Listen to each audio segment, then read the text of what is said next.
Hello everyone, स्वागत है आपका अपने यूट्यूब चैनल करियर पर। आपको पता है आरआरबी ग्रुप डी की एग्जाम डेट आउट हो चुकी है, यानी नवंबर दिसंबर में आपका पेपर है। तो मैं लेके आया हूँ आपके लिए 60 दिन 60 पेपर, यानी कि मैथ्स के मैं 60 दिन में 60 प्रैक्टिस सेट कराऊंगा जिसमें, और उसमें वही चुनना सवाल होंगे जो आपके पेपर में डायरेक्ट ही इसी क्लास से देखने को मिलेगा, और सॉल्यूशन आपको एकदम यूनिक मिलेगा। तो इस बात की बिल्कुल टेंशन ना लें कि किस कोई भी टैब हमसे छूटेगा नहीं, और मैं हर तरीके का क्वेश्चन इसमें टच करूंगा, चाहे इजी हो चाहे टफ हो या मॉडरेट लेवल का, जिस तरीके का भी अगर सवाल आपके रेलवे में पूछा गया है प्रीवियस ईयर में, वो सारे मैं यहाँ पर डिस्कस करने वाला हूँ।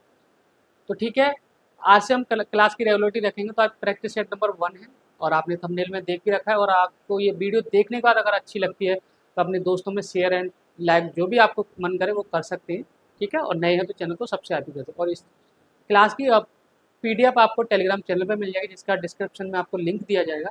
तो हम सीधा इधर उधर की ना बात करते हुए सीधे क्लास पे बात करते हैं। तो पहला क्वेश्चन आपका ये रहा। पहला क्वेश्चन है आपका मिक्सचर एंड एलिगेशन यानी कि रेशियो का क्वेश्चन है। Ravi Ravi has 1458 liters of mixture of milk and water. The ratio of milk to water and the ratio mixture 8:1. How much water in liter should Ravi add into the mixture so that ratio milk and water 6:5? Hindi में पढ़ देता हूँ आपका। रवि के पास दूध और पानी का मिक्सर 1458 लीटर है। इस मिश्रण में दूध और पानी का अनुपात 8:1 है। रवि को मिश्रण में कितना पानी मिलाया जाए ताकि दूध और पानी का अनुपात 6:5 हो जाए। ऐसे सवाल आपके पेपर में बहुत ज़्यादा पूछे, तो ये रिपीटेड टाइप में है। इस ऐसे सवाल करने के लिए हमारी बेहतर अप्रोच क्या होगी, मैं आपको बताता हूँ।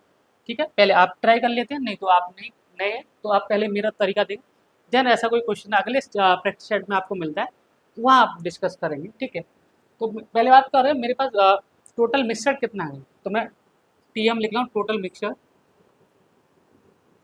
ठीक है, थोड़ा सा पेन की जो थिकनेस थोड़ी सी कम करेंगे हम लोग। कितना है, 1458 लीटर है हमारे पास। ठीक है, देन ये कह रहा है दूध और पानी का अनुपात, मिल्क एंड वाटर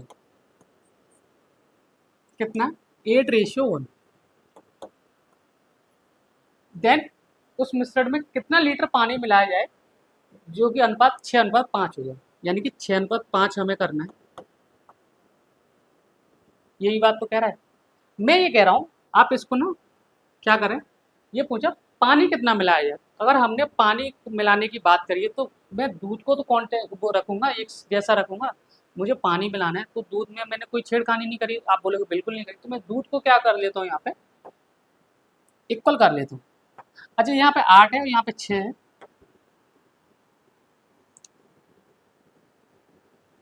ठीक है, 8 और 6, इसका कोई हम ऐसा मल्टीपल देख लेते हैं जिससे हमारा दूध क्या हो जाए, इक्वल हो। तो मैं कहता हूँ यहाँ पे अगर मैं 3 का मल्टीप्लाई करूँ और यहाँ पे मैं 4 का करूँ तो दूध इक्वल हो जाएगा, आप बोलोगे बिल्कुल हो जाएगा। तो 3 × 24 और ये हो जाएगा 3 × 3। इसी तरीके से 4 × 6 = 24 और 4 × 5 = 20। आपका दूध इक्वल हो गया, आप बोलोगे बिल्कुल हो गया। टोटल मिक्सर हमारे पास था कितना पहले, आप बोलोगे 1458 लीटर, और मेरे पास अभी कितना बन के आया, आप बोलोगे 24 और 3 = 27, यानी कि 27 यूनिट की वैल्यू कितनी है मेरे पास, 1458। ठीक है, अब यहाँ से 1 यूनिट की वैल्यू हम निकालेंगे, तो 27 सेकंड 27, 27×5 = 135 होता है आपका, 10 बचेगा, और 27 चौके 108। 1 यूनिट की वैल्यू आ गई 54 लीटर। मुझे कितने लीटर दूध ऐड करना पड़ रहा है, यानी पानी ऐड करना पड़ रहा है, बता सकता है कोई, आप बोलोगे 17। इस 17 की वैल्यू निकालनी है हमें। तो एक की वैल्यू 54 है, तो मैं 17 की मल्टी वैल्यू निकालूंगा, तो इधर मैं 17 का मल्टीप्लाई कर दूँ और इधर भी 17 का मल्टीप्लाई कर दूँ, कितना आएगा, 17 × 4 = 68। जैसे ही मैंने 8 देखा 17 × 4 = 68 आएगा। मुझे आगे कैलकुलेट करने की जरूरत नहीं है, वैसे हालांकि 2 सेकंड का खेल है। आप ऑप्शन नंबर ए लगा के टिक कर जाओगे, क्योंकि यूनिट डिजिट कितना आना है आपका, 8 आना है। तो 17 × 4 = 68, 6 7 × 5 = 85, 85 और 6 = 91। यानी 9 से 18 लीटर आपको क्या मिलाना पड़ेगा, पानी। तो यही इस सवाल का आंसर है। हो सकता है मुझे समझाने में ज़्यादा टाइम लगा होगा, लेकिन मुझे इस सवाल के पीछे की अप्रोच आपको सिखानी थी, किस तरीके से आप इस सवाल को कर सकते हो। ठीक है, ऐसा सवाल कभी भी आपसे पूछे है तो आप पहले कहना जो चीज़ मिलाई जा रही है उसको, हमें बोला था कि पानी मिलाएगा, तो दूध के साथ तो कोई छेड़खानी नहीं करी, आप बोलोगे बिल्कुल नहीं करी। तो दूध को हमने क्या किया, इक्वल कर लिया। तो मैंने यहाँ पे 3 का मल्टीप्लाई किया, इसी तरीके से यहाँ 4 कर दिया। तो मैंने बोला यहाँ 24:3 हो गया, 24:20 हो गया, यानी कि दूध हमारा क्या होगा, इक्वल हो गया। ठीक है, लेकिन हमारे पास टोटल मिक्सचर कितना का था, 1458। 1 लीटर की वैल्यू हमारे पास, सॉरी 1 यूनिट की वैल्यू 54 लीटर आ गई आपकी। ये लीटर में लिख देता हूँ। ठीक है, और कितना ऐड करना पड़ रहा है, आप बोलो 17। तो 17 यूनिट की वैल्यू आ गई 918 litre is the right answer, जो को ए फॉर एप्पल। ठीक है, ये सवाल आपको समझ में आ गया। अब मैं आशा करता हूँ अगर आपको ऐसा सवाल पेपर में मिलता है आप झट से कर देंगे। ठीक है, चलिए अगले क्वेश्चन पे चलेंगे हम लोग। ठीक है, ये सवाल प्रोपेंडियल लॉस का है, और ये सवाल बहुत ही ईजी है। कुछ बच्चे इसमें ना सीपी निकालेंगे और फिर एसपी, फिर आप प्रॉफिट, इसमें प्रॉफिट या लॉस परसेंट आप परसेंटेज में कैलकुलेट करें। आपको प्रॉफिट लॉस या परसेंटेज में क्वेश्चन पूछा है, अब लाभ हानि पूछा जा रहा है, परसेंटेज में पूछा जा रहा है, तो आप ये देखिए मुझे इस ये वाली वैल्यू है ना, इस वाली वैल्यू की इसमें कोई नीड नहीं है। ये कह रहा है लाभ प्रतिशत ज्ञात कीजिए। दिया गया है कि अनुभा ने अपने स्कूटर को 82,008 रुपये में बेचा और विक्रय मूल्य का 1/6वां हिस्सा अर्जित किया। तो बताइए प्रॉफिट कितना, लाभ प्रतिशत ज्ञात कीजिए। विक्रय मूल्य का यानी कि एसपी का 1/6। अगर एसपी का 1/6 है तो मैं क्या ये नहीं कह सकता कि आप यहाँ से सीपी और एसपी का रेशियो निकालोगे। तो सीपी हमारा कितना है, एसपी अगर आपका 6 है और उस पर 1 का प्रॉफिट हो रहा है, तो क्या सीपी कितना हुआ, आप बोलोगे 5, और एसपी हमारा कितना हो गया 6। 5:6 का रेशियो बनेगा हमारा, 5:6, जिसमें हमारा एस प्रॉफिट कितना का है, 1 पर 1 आ गया। तो 1 का प्रॉफिट हो रहा है कितनी पर, 5 पर। 1/5 का मतलब होता है आपका 20% इज द राइट आंसर। कितना हुआ 20%। 20% is the right answer. Option number यहाँ पे बी होना चाहिए। टाइपिस्ट को देखते हैं, आज हमने गलती करी उसने। इस सवाल को इस तरीके से अप्रोच करना था, आपको ये वाली वैल्यू से मतलब ही नहीं रखना है, क्योंकि हमें आंसर परसेंटेज में चाहिए। अगर आंसर परसेंटेज में चाहिए तो हम इस तरीके से करेंगे, सिंपल सा एसपी का 1/6 हिस्सा। मैंने बोला अगर आपका एसपी 6 है तो सीपी आपका कितना होगा, आप बोलोगे 5। 5 का आप कोई सामान आप खरीद रहे हो, 6 का बेच रहे हो, तो आपको सीधी सीधी पता है 1 रुपये का प्रॉफिट हो रहा है।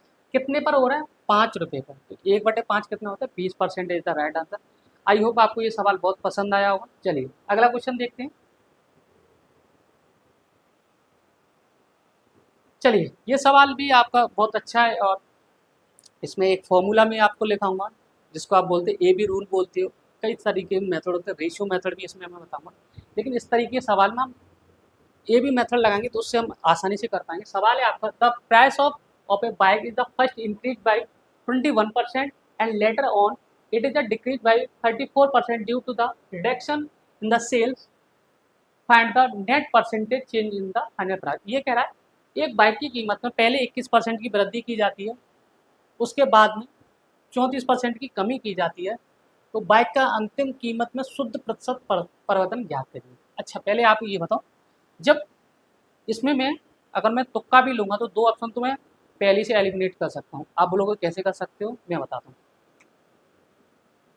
अगर मैं यहाँ से एलिमिनेट करने की बात करूँ तो किसी चीज़ पे आपको 21% का प्रॉफिट हो रहा है और किसी पे हो रहा है 34% का प्रॉफिट, तो मुझे इतना तो पता है ओवरऑल लॉस होगा, क्योंकि 21 का बढ़ रहा है 34 का कम हो रहा है, इतना तो मुझे पता है ओवरऑल लॉस होगा। तो इंक्रीज वाले तो ऑप्शन ही गलत हो गए, जितने भी इंक्रीज वाले ये ऑप्शन गलत, लॉस होना है प्रॉफिट। अब ये कह रहा है ये फॉर्मूला होता है, जब दो ऑब्जेक्ट को हम एक को बढ़ाते हैं एक को कम करते हैं तो वहाँ पर फॉर्मूला लगाते हैं x plus y plus minus x y upon 100। ठीक है, ये आप फॉर्मूला अपनी कॉपी में लिखेंगे और इस पैटर्न पर कई सारे सवाल आते हैं, तो आप इस चीज़ पे ध्यान रखें। तो मैंने इसको अगर x मान लिया, एक्स आपने भी मानी होगी, लेकिन वो बात अलग है, वो आपकी रही नहीं। ठीक है, ये आपकी वाई। ठीक है, तो उसके बाद हम क्या करेंगे, एक्स कितना है हमारा, 21% की वृद्धि होगी। मैं सीधा फॉर्मूले में पुट कर रहा हूँ। प्रॉफिट है तो प्लस से हम डिनोट करते हैं, और लॉस है तो माइनस से। 34% का लॉस हो रहा है, हम बोले 34 का लॉस हो गया। मानते हो इस बात को? ठीक है। प्लस माइनस क्या होगा, बिल्कुल माइनस होगा। जब 21 प्रॉफिट है, यानी कि हम यहाँ करेंगे 21 मल्टीप्लाई, ये प्लस है और ये माइनस का 34 अपॉन 100।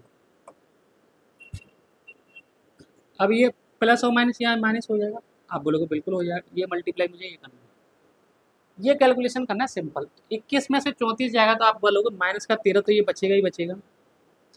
ठीक है, अब इसका इसका मल्टीप्लाई करोगे, 21 चौके 84, 21 चौके 84 आएगा। तो आपको पता है 13 में, 13 एक इंटीजर नंबर है, और 84 क्या है आपका।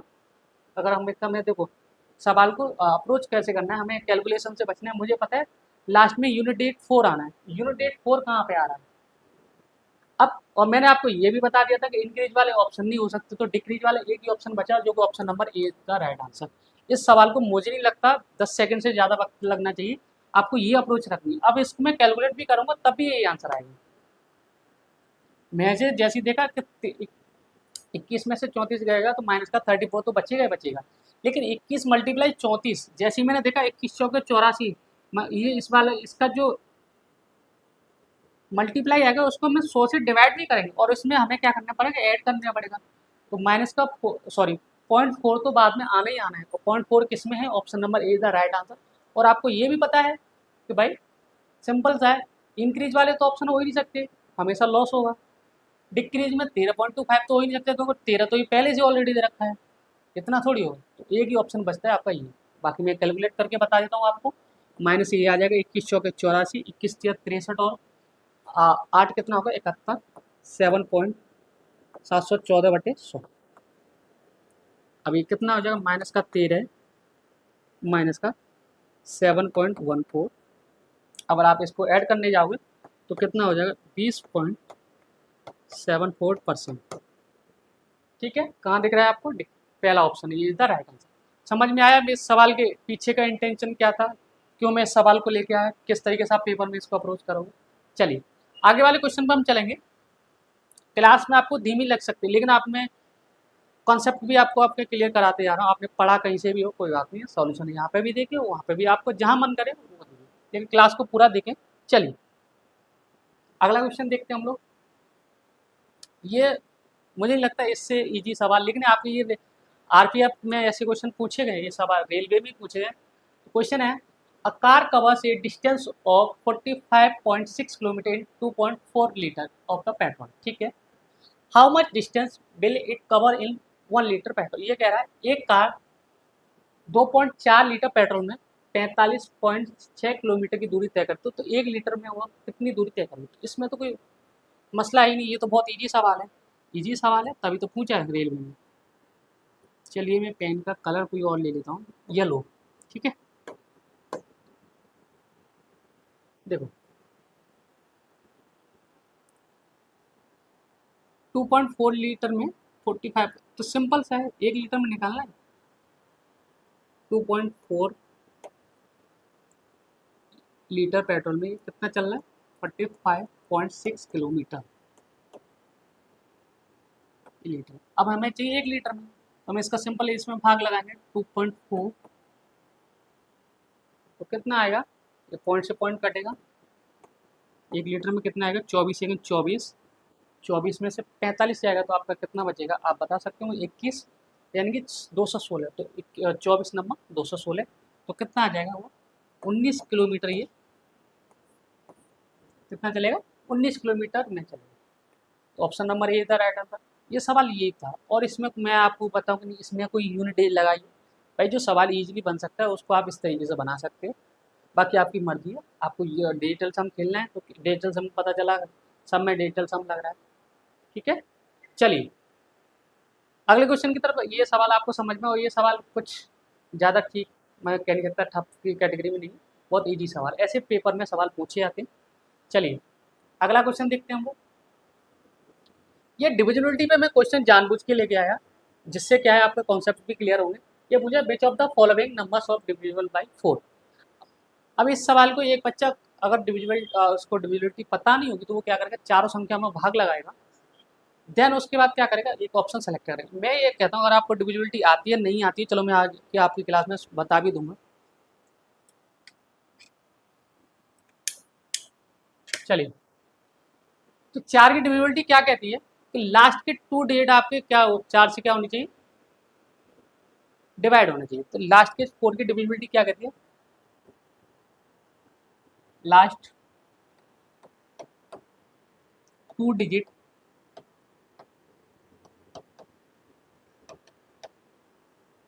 शुड बी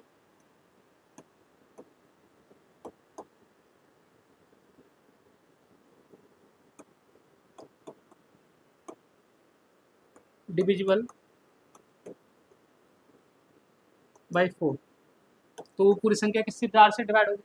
तो लास्ट के 2 डिजिट किससे कौन सी में डिवाइड हो रहा है, 90 होता है 4 से डिवाइड, बिल्कुल नहीं होता, ये गलत। 94 होता है, नहीं होता। 98 होता है, नहीं होता। एक ही ऑप्शन बचता है 92 आपका 4 से डिवाइड होता है 23 चौके 92, यानी कि ये सेक option number B is the right answer. 4 की डिविजिबिलिटी ये कहते हैं लास्ट के 2 डिजिट आपके 4 से डिवाइड हो रहे हैं तो वो संख्या आपकी क्या होगी, 4 से डिवाइड होगी, सिंपल। वहीं मैं 8 की बात बता देता हूँ लगे हाथों। 8 की डिविजिबिलिटी की बात करें तो लास्ट 3 डिजिट,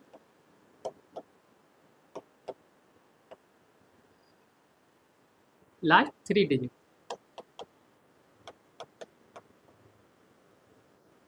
ठीक है। चलिए आगे और भी ऐसे क्वेश्चन पूछे जाएंगे, वहाँ भी मैं आपको डिविजिबिलिटी रिवाइज करा दूंगा। चलिए,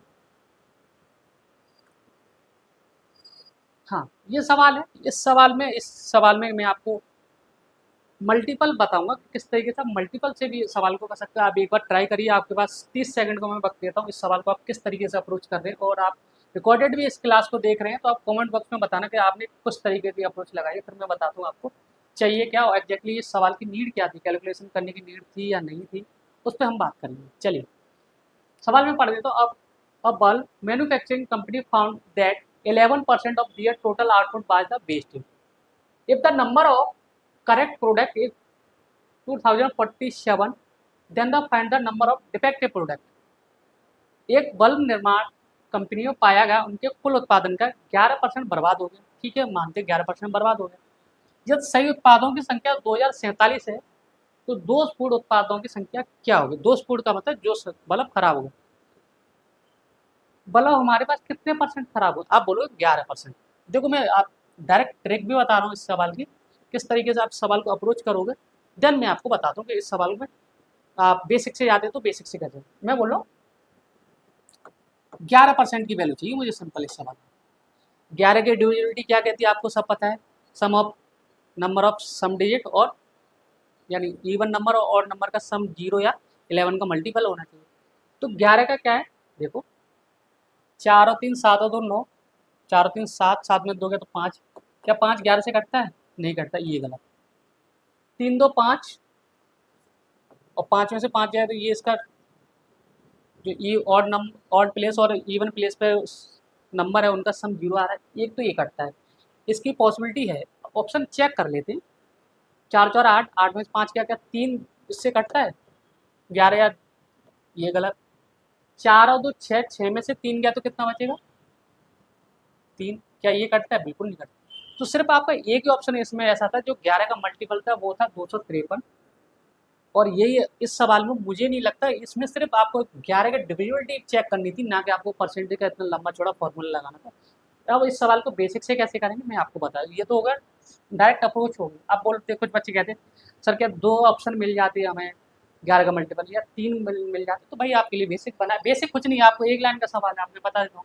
चलिए ये हो गया ऑप्शन अप्रोच। अब मैं बता देता हूँ बेसिक से कैसे जाना है आपको, अगर 2 ऑप्शन फंसे या 3 ऑप्शन फंसे। चलिए ठीक है, हम यहाँ से इरेज करेंगे। ये सवाल समझ में आ गया आपको, बिल्कुल आ गया होगा।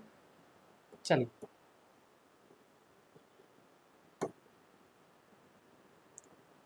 चलिए, ये कह रहा है 11% बर्बाद हो गया, यानी कि 100% 100% होता है, 100% में से 11% मेरा बर्बाद हो गया। तो कितना बचा, 89% बचा। अब 89% सही उत्पाद है ना, ये तो हो गया। चलो माने तो डिफेक्टिव, डिफेक्टिव को डी से और ये बोल देते ये यानी राइट यानी सही प्रोडक्ट है। 89 की वैल्यू कितनी दे रही है, 2047। समझ में आ गया। अब 89 की वैल्यू 2047 मुझे निकालने के लिए 11। अब इसका डिवाइड करो, 89 3 जा कितना होगा, 240 से ऊपर चलाएगा, 2 बार जाएगा, यानी कि कितना हो जाएगा, 2 नंबर 18, 2 8 16 17, 14 में से 8 गया तो 6, 9 में से 7 गया तो 2, और ये कितने बार चलेगा, 89 तिया 200, यानी एक यूनिट की वैल्यू कितनी आ जाएगी, 23। मुझे चाहिए कितने की, 11 की। 11 गुणा 23 कितना हो जाएगा, 11 का मल्टीप्लाई। तो आप इसमें क्या ट्रिक बताऊं,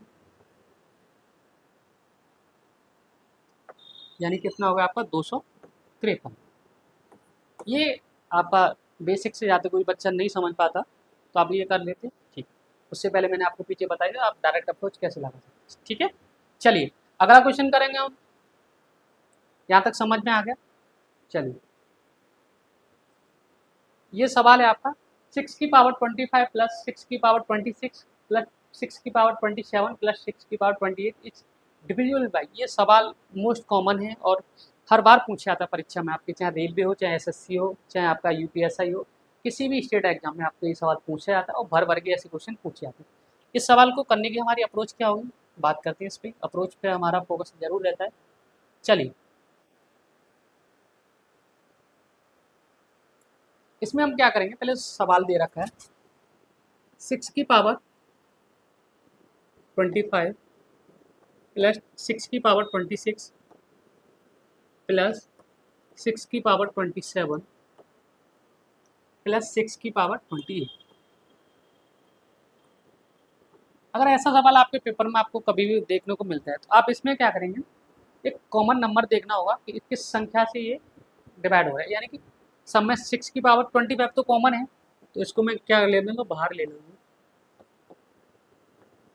जब इससे मैं भाग लगाऊंगा तो यहाँ पे 6 की पावर 0 बचेगी, इधर 6 की पावर कितनी बचेगी 1, इधर 6 की पावर 2 बचेगी, इधर 6 की पावर 3 बचेगी। ठीक है, आप समझ पा रहे हो। अगर ये तो बाहर है तो अगर किस संख्या की पावर 0 होती है तो उसका मान आपका क्या बोलते हैं, 1 होता है।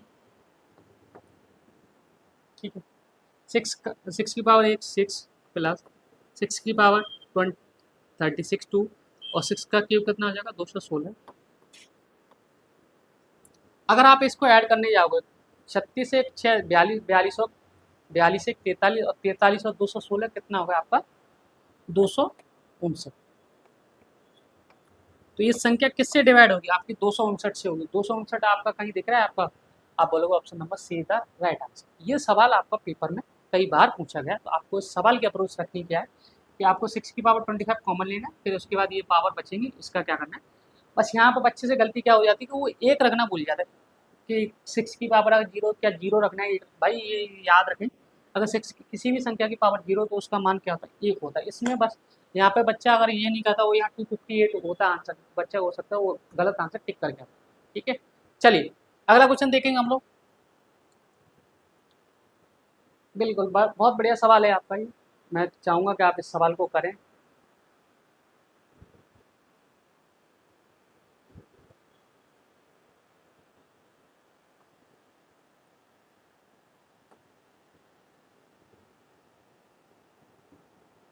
करिए, सवाल है आपका the HCF of two number in the ratio 15:11 is 30, find out the LCM. LCM क्या होता है, लीस्ट कॉमन मल्टीप्लाई यानी फैक्टर बोलते हैं। 15 और 11 के अनुपात वाली दो संख्याओं का एचसीएफ अगर 13 है तो उनका एलसीएम क्या होगा। मैं तो ये कहता हूँ अगर आपको ये पता है दोनों नंबर प्राइम है, प्राइम नंबर का मतलब इनमें कोई कुछ कॉमन दिख रहा है 15 और 11 में, अब लोग कुछ कॉमन नहीं दिख रहा, तो आपको सिर्फ एक कॉमन दिख रहा है। इस एक की वैल्यू क्या दे रहा है कि 13। इस सवाल में अगर आपको ऐसे लग रहा है इनसी कोई रेशियो वाली संख्या में कोई नंबर अगर प्राइम बस और क्या है कॉमन नहीं है, तो आप सीधा सा सिंपल एक फंडा लगाओगे 15 गुणा 13 गुणा 11, और आंसर आपके कदमों में होगा। इसका एलसीएम निकाल लेना और इसका एलसीएम आएगा कितना, 143, 11 × 13 143 होता है, और 143 और 15 कितना हो जाएगा आपका 2145। लो, ये आपका राइट आंसर जो ऑप्शन नंबर बी में दे रखा है, ये इस सवाल का आंसर है। आप किसी भी अप्रोच से चले जाना, लेकिन मैंने आपको एक बात टके की बोली है यहाँ पे कि अगर इन संख्या में कुछ भी कॉमन नहीं है तो आपको ये पता है और उनका एचसीएफ भी एक प्राइम नंबर है, तो फिर क्या करना है हमें, सीधा 15 × 11 × 13 एलसीएम आपका ये है 2145 था राइट आंसर। इस सवाल में मुझे नहीं लगता कुछ ज़्यादा टाइम लगाना चाहिए और आपको भी नहीं लगाना चाहिए, मैं तो यही चाहूँगा। अगले क्वेश्चन पर हम चलेंगे, ये सवाल बाद में करते हैं, इसको डिस्कस अभी करते हैं। ये सवाल प्रॉफिट लॉस का है, ये सवाल कॉमन टाइप है, आपसे पूछे जाता है सवाल है, तो पढ़ देता हूँ। The loss incurred by selling an article for ₹535 is the 60% of the profit made by selling the same article ₹775। find the cost price in that article। ये सवाल कह रहा है एक वस्तु का 535 रुपये बेचने पर होने वाली हानि उसी वस्तु को 775 रुपये में बेचने पर होने वाला लाभ का 60% है, तो उस वस्तु का क्रय मूल्य क्या होगा। चलिए करें सवाल को, आप बोलोगे बताइए। ये कह रहा है 535 में बेचने वाली, एक तरफ क्या है और इधर क्या है 775 में बेचने पर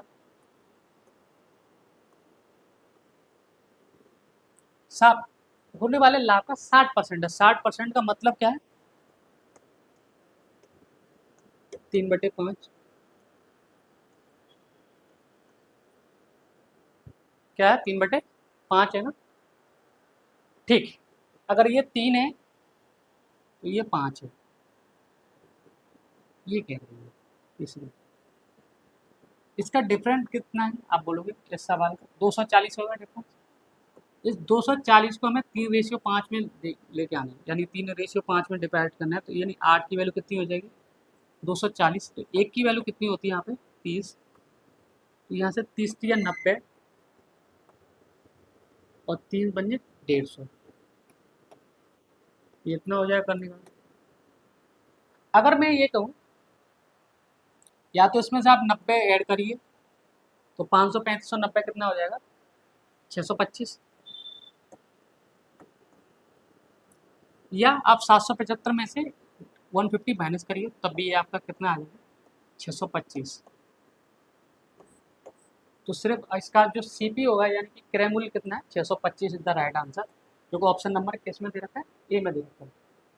समझ में आया सवाल, नहीं आया तो दोबारा बता दूँ। ये कह रहा 535 में कोई बेचने पर कोई आर्टिकल 775 रुपये में बेचने पर हानि का होने वाला लाभ 60% है, तो उस वस्तु का क्रय मूल्य क्या है। मैंने बोला 535 पर बेचने पर लॉस हो रहा है, हानि पर 775। मैंने बोला इसका इसमें डेविएशन कितना, डेविएशन नहीं मार्जिन कितने का रहा, आप बोलोगे 240 रुपये का, लेकिन 60% बोला प्रॉफिट का 60% है। मैंने बोला ये 5 है तो ये 3 है, ठीक है। तो 8 की वैल्यू 240, 1 की 30, 30 या 90 और 3 पंजे 150, या तो इसमें से 150 माइनस करिए या इसमें आप ऐड करिए, तो आंसर आपका 625, कहीं किसी भी एंगल से आप निकालो 625 आपका आंसर बनेगा, ठीक है। चलिए अगला क्वेश्चन चलेंगे हम लोग, इजी सवाल है। हाँ ये सवाल देखते हैं, अच्छा सवाल है, एवरेज का सवाल है आपका, थोड़ा लेंथी भी है, देखते हैं जिस हिसाब से हम डील कर पाते हैं। चलिए सवाल है आपका, the average of monthly income a and b 5015, ठीक है। The average monthly income of b and c is 6250 and the average monthly income a and c 5200। What is the sum of the income of a b c. ये कह रहा है ए और B की औसत मासिक आय 5050 है एंड बी और सी की औसत मासिक आय कितनी है 6250, और ए और सी की औसत मासिक आय कितनी 5200। तो ए और बी और सी की मासिक आय का योग क्या है, सिंपल सी बात है। देखो अब इस सवाल में थोड़ा सा आपको कैलकुलेशन वाला पार्ट है, लेकिन आपका जो कैलकुलेशन वाला पार्ट है ना, ये नंबर है बहुत इजी है, आप 2 से मल्टीप्लाई कर पाओगे। ए बी का अगर औसत है ए प्लस बी का 5 या 50, अगर हम इसको इसका सम निकालें तो कितना हो जाएगा?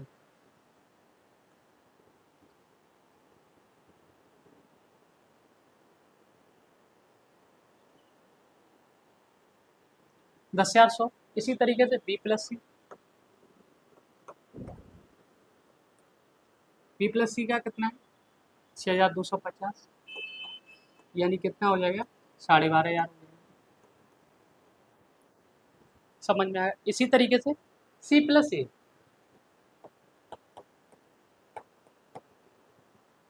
कितना हो रहा है? 5,200 का मतलब 10,400।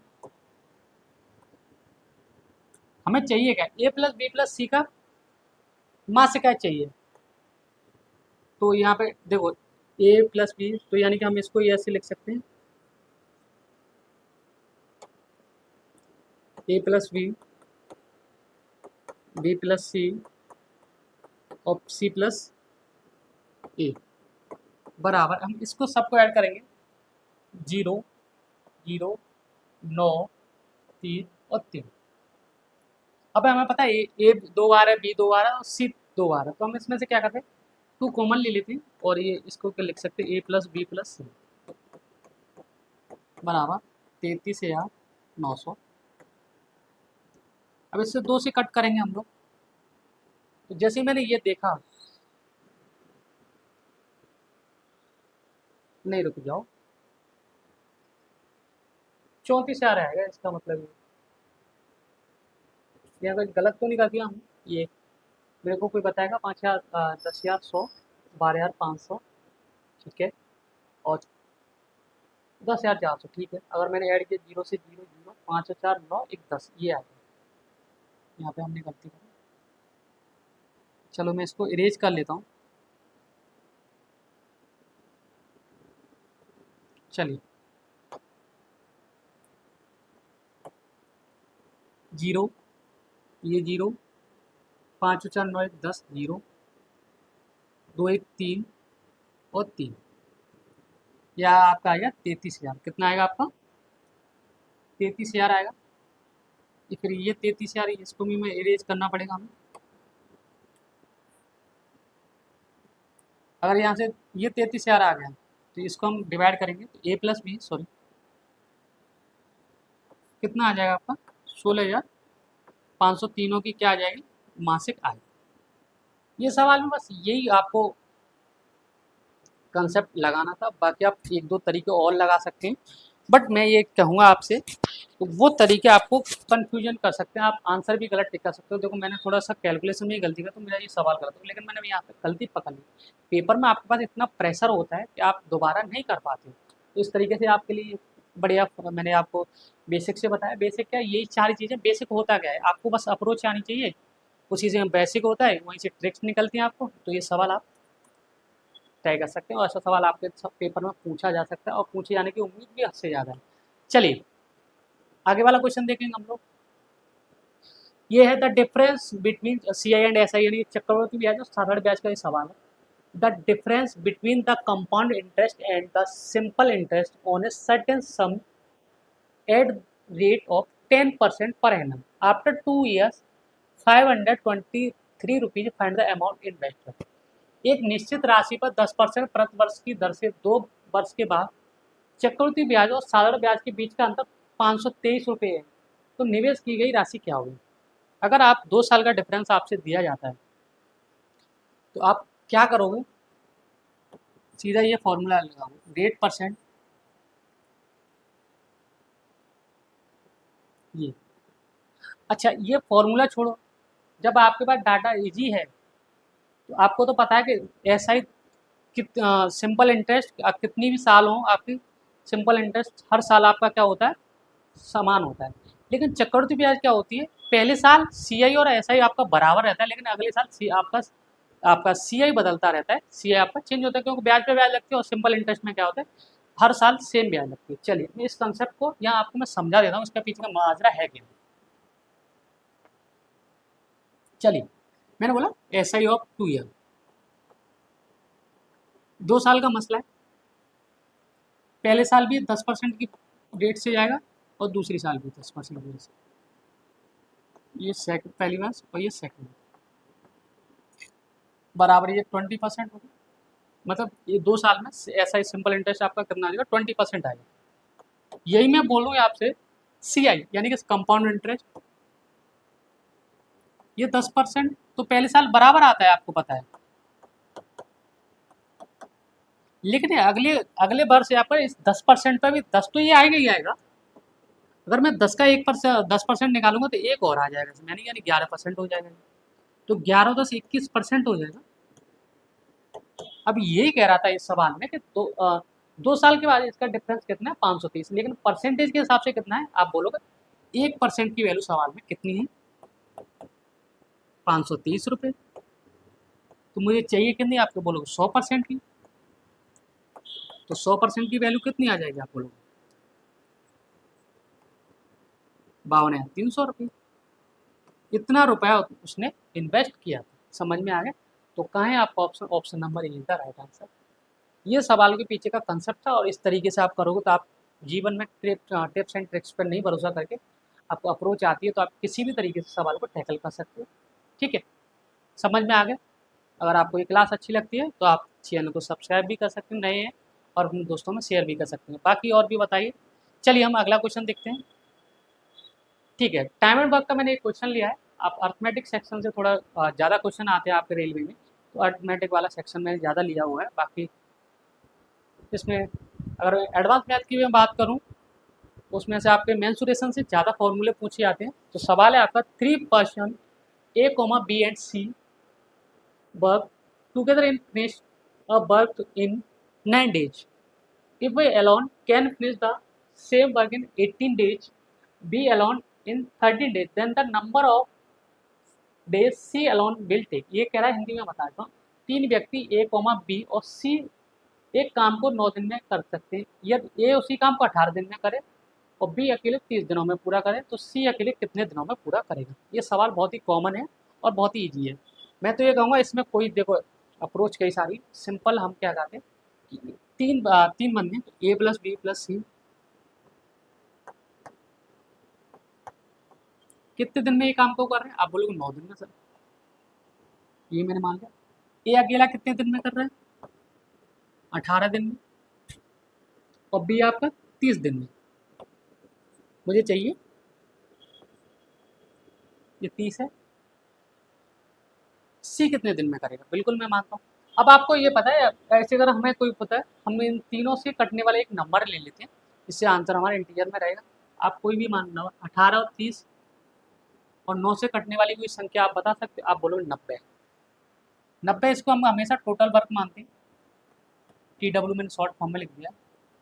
अगर A + B + C 9 दिन में किसी काम को कर रहे हैं तो 90 दिन, सॉरी 90 काम करने को उनको कितना टाइम लगेगा, आप बोलो 10।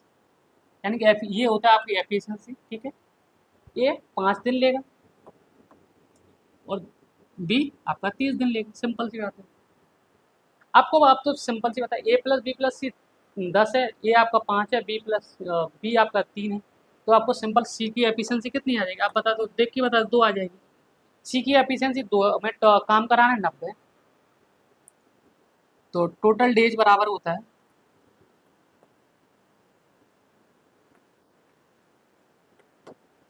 TW यानी total work upon efficiency. Total work कितने हैं, आप बोलोगे 90, एफिशिएंसी सी की क्या 2, तो कितना आ जाएगा, आप बोलोगे 45। 45 दिन लगेंगे सी को अकेले इस काम को करने के लिए, जो कि ऑप्शन नंबर बी में दे रखा है। समझ में आया है सवाल कैसे कराया मैंने, इजी सवाल है, समझाने में टाइम लग रहा है। अगर आपने पहले कहीं से पढ़ा तो आपको मज़ा आ रहा होगा, आपकी क्लास को एंजॉय भी कर पा रहे हैं। ठीक, चलिए मैंने बोला A + B + C आपको 9 दिन में कर रहे हैं, ए अकेला 18 दिन में और बी आपका 3 दिन में। मैंने बोला इन तीनों से कटने वाले एक नंबर मान लेते हैं जो हम अपना टोटल वर्क बोलते हैं उसको। तो 9 दिन में करेगा तो 10 की एफिशिएंसी जाएगा, 18 दिन में करा तो 5 की एफिशिएंसी करेगा, बी अकेला 30 की एफिशिएंसी करेगा। मुझे पता है इसमें A + B + C में टोटल हमारा 10 है, 5 और 3 निकलेगा तो आप बचा 2 बचेगा सी का। जो सी की क्या है एफिशिएंसी है, तो 90 काम कराना है हमें सी से, 2 की एफिशिएंसी, तो कितने दिन लगेंगे, 45 दिन आपके लगने वाले। ठीक है, चलिए अगला क्वेश्चन देखते हैं हम लोग। बिल्कुल, ये भी MDS वाला फॉर्मूला बोलते हैं इसको, लेकिन ईजी तरीके से हम करेंगे। If 12 students can read 4,800 page of a book in 15 days, then how many student can read 7,200 page of the same book in 10 days। ये सवाल में कह रहा है यदि 12 छात्र किसी पुस्तक के 4800 पृष्ठ को 15 दिन में पढ़ सकते हैं, तो कितने छात्र पुस्तक के 7200 पेज 10 दिनों में पढ़ सकते हैं। ठीक है, चलिए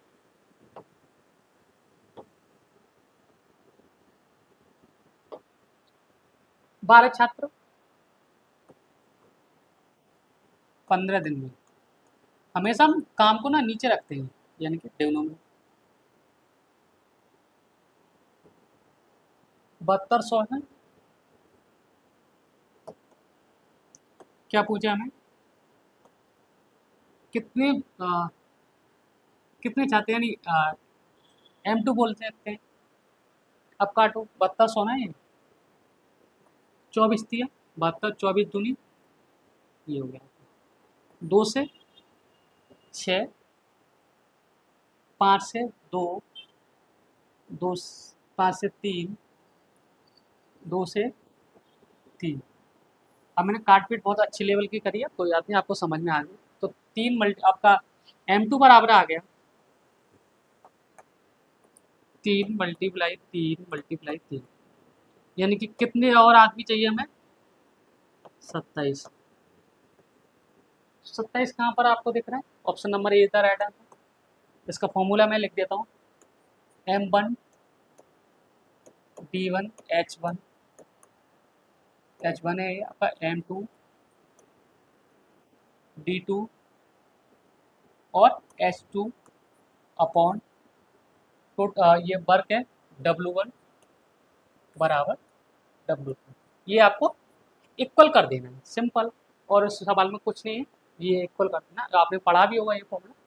चलिए अगला क्वेश्चन देखते हैं। ये सवाल समझ में आ गया, अगर हाँ आ गया तो हम सब भेजिए उस साइड से, अपनी साइड से। चलिए अगला क्वेश्चन देखते हैं। हाँ, एवरेज का ये क्वेश्चन बहुत बढ़िया एवरेज का क्वेश्चन पूछे जाता है और बढ़िया सवाल है आपका।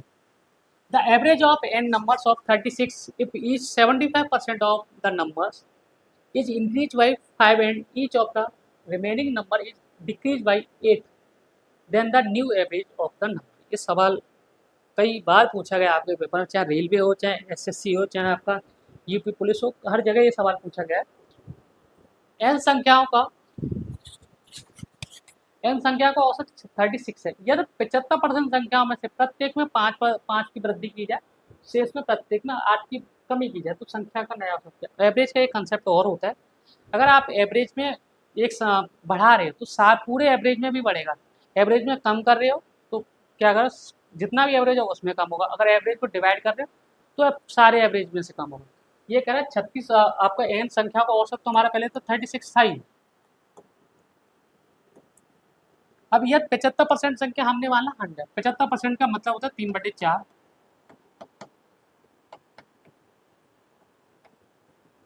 ये मानते हैं आप इस बात को, क्या आप बोलो बिल्कुल 3/4, यानी कि 4 इसको, यानी कि टोटल 4 है, उसमें से 3 एक नंबर है और एक है।